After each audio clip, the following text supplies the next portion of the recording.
दोनों अद्भुत में कमर सीधी, आंखें बंद, उगते हुए स्वर्णिम सूर्य का ध्यान करते हुए माँ गायत्री से सद्बुद्धि की प्रार्थना करते हुए गायत्री महामंत्र सास्वर भर्गो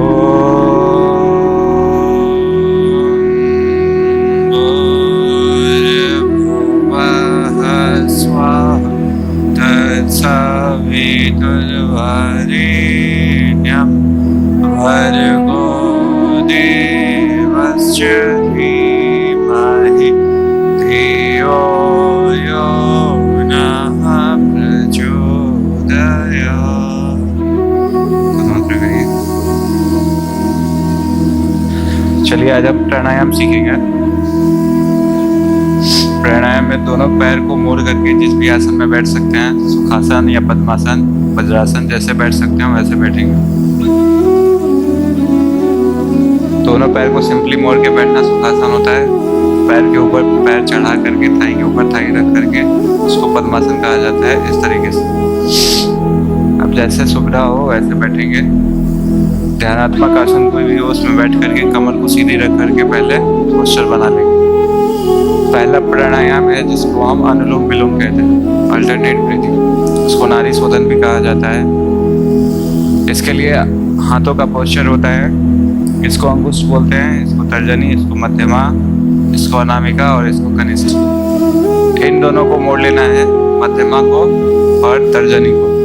अनामिका और कनिष्ठ बाहर रहेगा, अंगूठा बाहर रहेगा। इसको नाक के ठीक नीचे इस तरह नॉस्ट्रल्स के नीचे लगाना है, क्योंकि नीचे रहेगा। लेफ्ट जो नॉस्ट्रिल है यानी बायां नासिका, उससे सांस भरना है और दाएं वाले को बंद करना है। ये अंगूठे से बंद करेंगे दाएं नासिका को।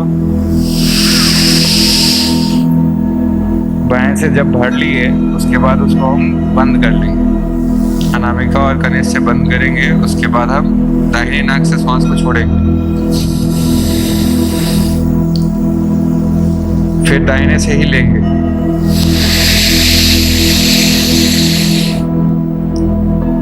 फिर इसको अंगूठे से बंद कर लेंगे और फिर बाएं नासिका से छोड़ देंगे। फिर बाएं से ही लेंगे। फिर बाएं को बंद कर देंगे। फिर दाहिने से छोड़ेंगे।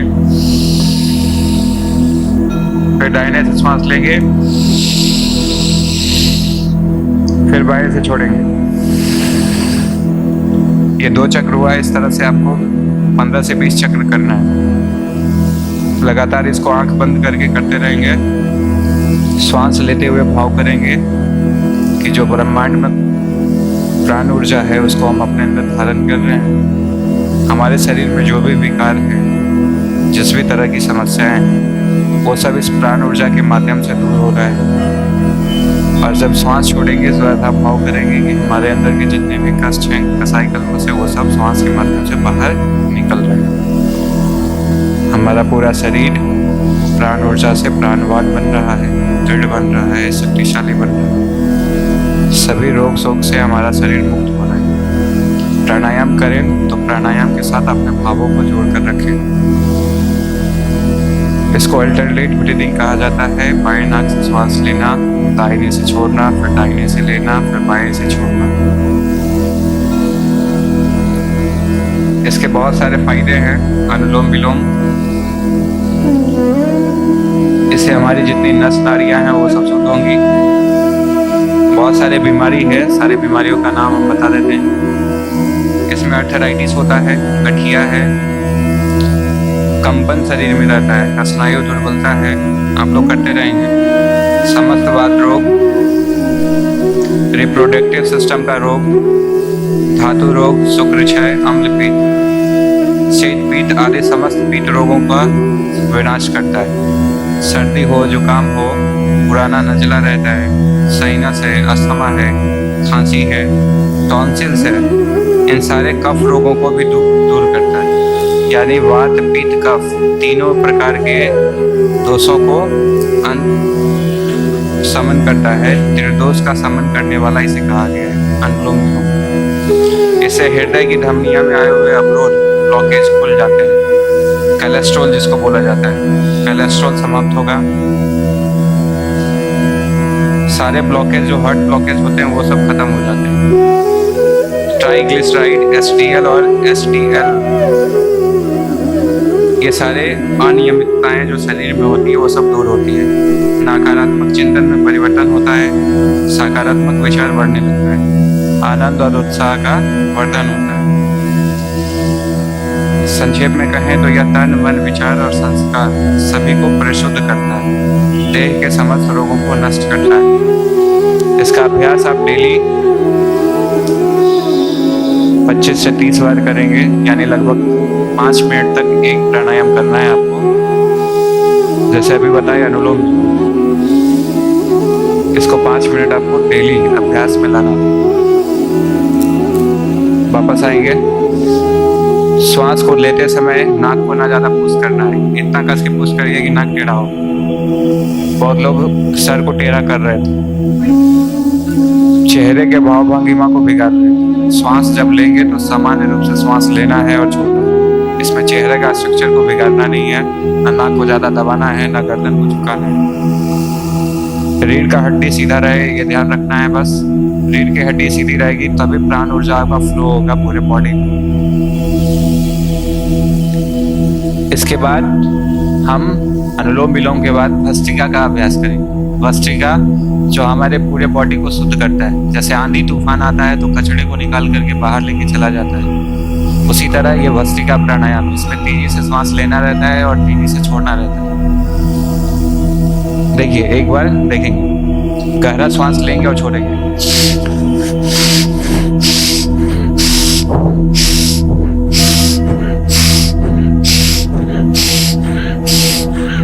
इसको लगातार करना है। थोड़ी देर के बाद चक्कर आए तो रुक जाएंगे, चक्कर आने के बाद रुकेंगे और फिर थोड़ा देर रुक करके फिर इस अभ्यास को दोहराएंगे। पूरे बॉडी में झंझनाहट होगा, इसको महसूस करिएगा। आंख बंद करके लगातार इसको करते रहें।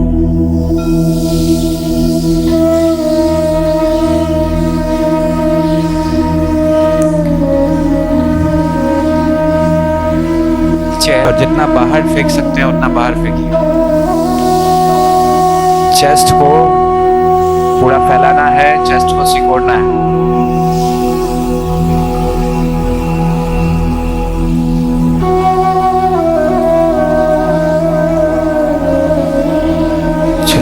थोड़ा देर रुकिए, आंख बंद करके ही थोड़ा देर रुकेंगे।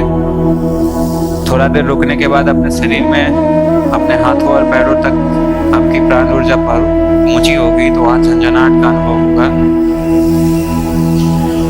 थोड़ा देर आप बिना श्वास के ही रह जाएंगे, लगेगा कि अब हमें थोड़ा देर श्वास की जरूरत नहीं है। इतना ज्यादा ऑक्सीजन आपके बॉडी में चला जाता है कि आप थोड़ी देर बिना श्वास के भी रह सकते हैं। भस्त्रिका प्राणायाम के बाद आपका पूरा बॉडी शांत हो जाएगा, मन शांत हो जाएगा।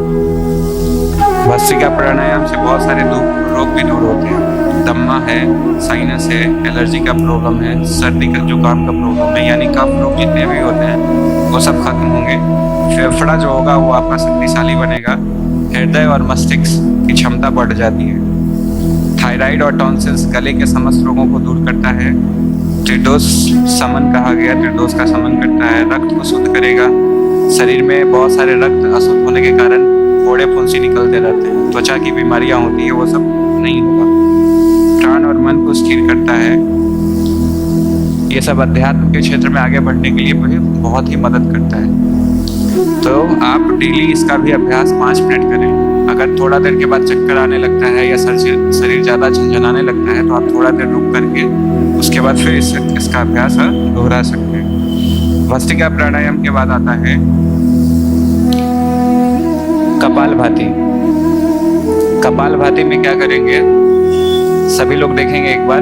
कपालभाति में जब हमारा पेट सामान्य रूप से है तो अंदर श्वास लेना नहीं, अंदर जो हमारा श्वास गया हुआ है कार्बन डाइऑक्साइड, उसको ज़्यादा से ज़्यादा बाहर निकालना। इसको शुद्धि का प्रोसेस कहा गया है। इसका पेट का जिनको प्रॉब्लम रहता है, किन्हीं को स्वप्न दोष की समस्या रहती है, मोटापा का समस्या है, डायबिटीज का समस्या है, उन सारे रोगों में लाभ करता है कपालभाति। कपालभाति आप यहाँ से स्टमक को पुश करना है और श्वास को बाहर निकालना है। देखिए,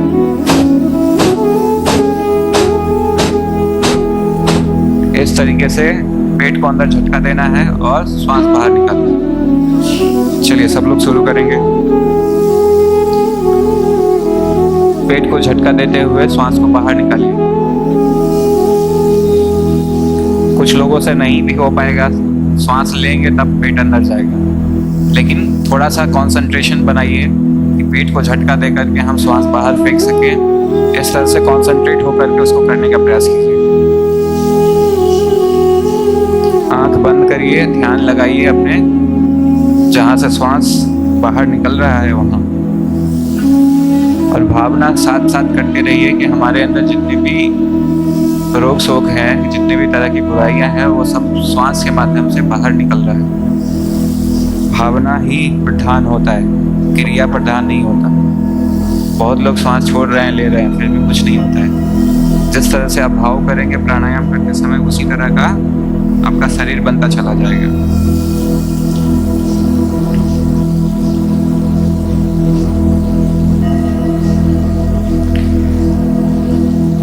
थक जाएंगे तो थोड़ा देर रुकेंगे, फिर शुरू करेंगे। एक बार में कम से कम 30 चक्र करना है आपको। 30 स्टॉक श्वास छोड़ना है, फिर थोड़ा देर रुकेंगे, फिर 30 स्टॉक छोड़ेंगे, फिर थोड़ा देर रुकेंगे, फिर 30 स्टॉक छोड़ेंगे। इस तरह से आपको लगातार 5 मिनट तक करते रहना है। डेली के अभ्यास में इसको शामिल करेंगे। जितना भी प्राणायाम बता जा रहा है, आप डेली 5-5 मिनट अगर सब करते हैं तो आपका प्राण ऊर्जा कभी शरीर से घटेगा नहीं। आप लगातार ओजस्वी और तेजस्वी बने।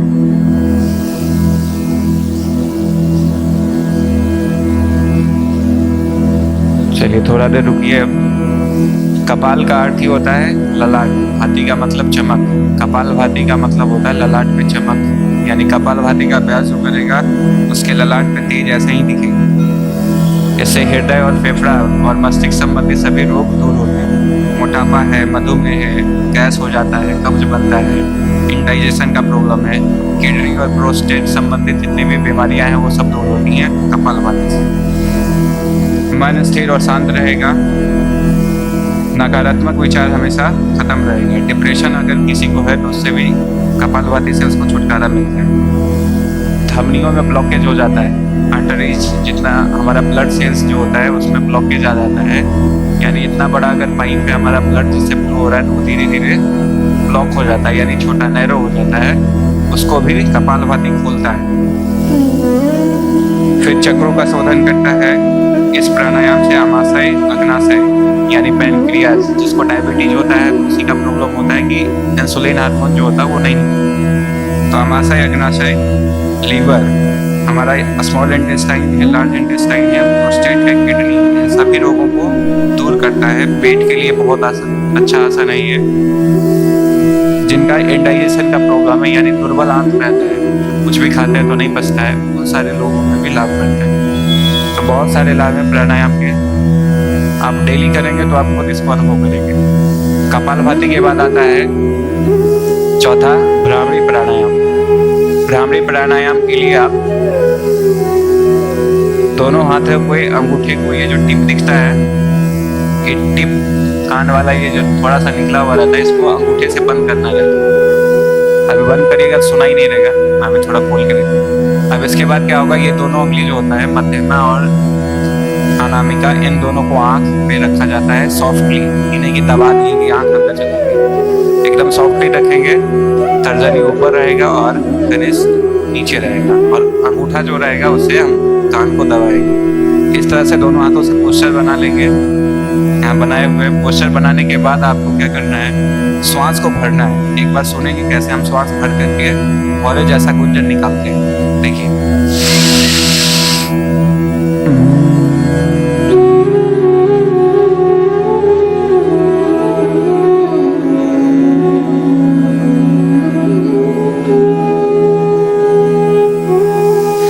इसी तरह से आपको करना है कि श्वास भरना है, मुंह खोलना नहीं है। नाक से ही श्वास छोड़ते हुए भौरे जैसा गुंजन निकालना है। आपके पूरे न्यूरॉन्स एक्टिव होंगे, आपकी स्मरण शक्ति बढ़ेगी इससे। इसलिए इसका अभ्यास विद्यार्थी को तो हर रोज 5 मिनट करना ही चाहिए। चलिए शुरू करेंगे। श्वास लीजिए,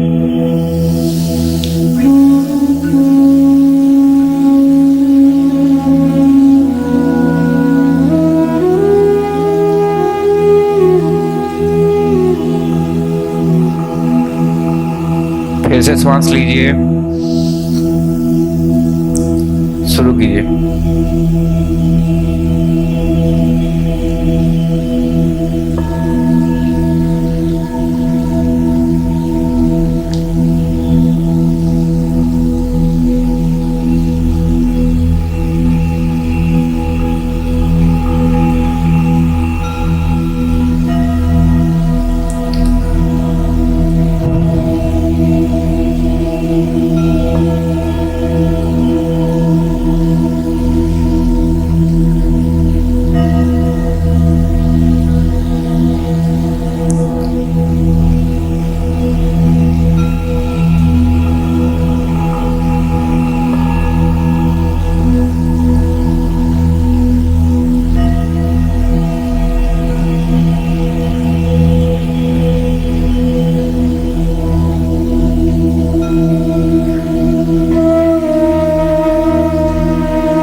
चलिए सब लोग वापस आएंगे।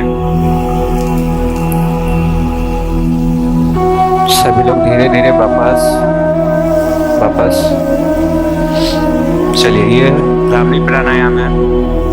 इससे आपकी मन की चंचलता दूर होगी, तनाव, उत्तेजना, जिनको उच्च रक्तचाप यानी हाई ब्लड प्रेशर रहता है, अगर उनको ये डेली कराया जाए तो हाई ब्लड प्रेशर दूर होता है।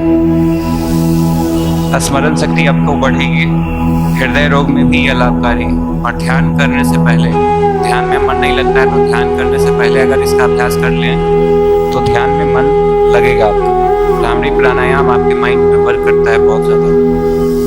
जिनको बहुत जल्दी भूलने की आदत है, उनकी स्मरण शक्ति बढ़ेगी इस प्राणायाम को करने के बाद। इसके बाद है, अभी गर्मी का सीजन है तो उसमें आप शीतली प्राणायाम का अभ्यास डेली करेंगे। हम खाली बता देते हैं। शीतली प्राणायाम, इसके लिए आपको जीभ को ट्यूबनुमा बना करके बाहर निकालना है। देखिए, इस तरीके से जीभ को निकालेंगे और श्वास को अंदर भरेंगे।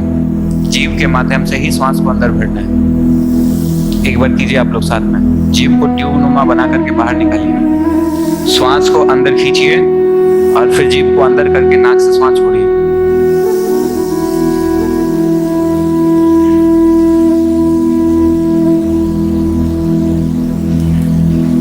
चलिए स्टॉप। इसको आप डेली कम से कम 10 से 15 बार कर लें तो आपके शरीर में जो गर्मी रहता है, गर्मी खत्म होगा, यानी ठंडक महसूस होगा आपके शरीर में गर्मी के दिनों में। ठंडे के दिनों में इसे नहीं करना।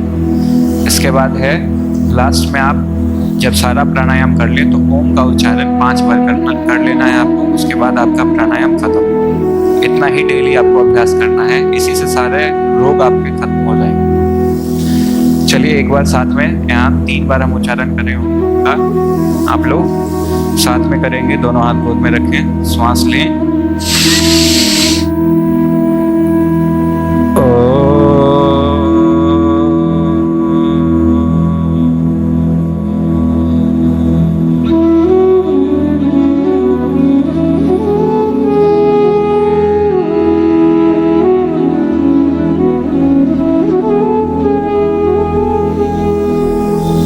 सांस लें फिर से। इसमें 3 तरह से उच्चारण होता है, पहले अ, फिर और लास्ट में म। ध्यान देके इसका उच्चारण करेंगे।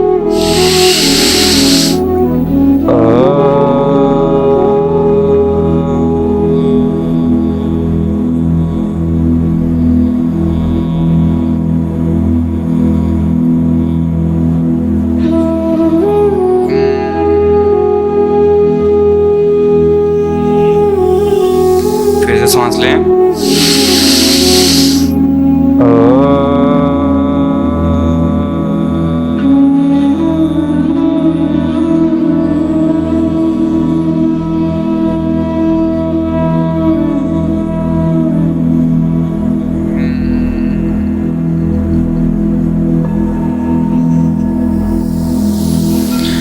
चलिए बहुत बहुत धन्यवाद। इतना दिन आप लोग योग सीखे, इसको अपने जीवन में अपना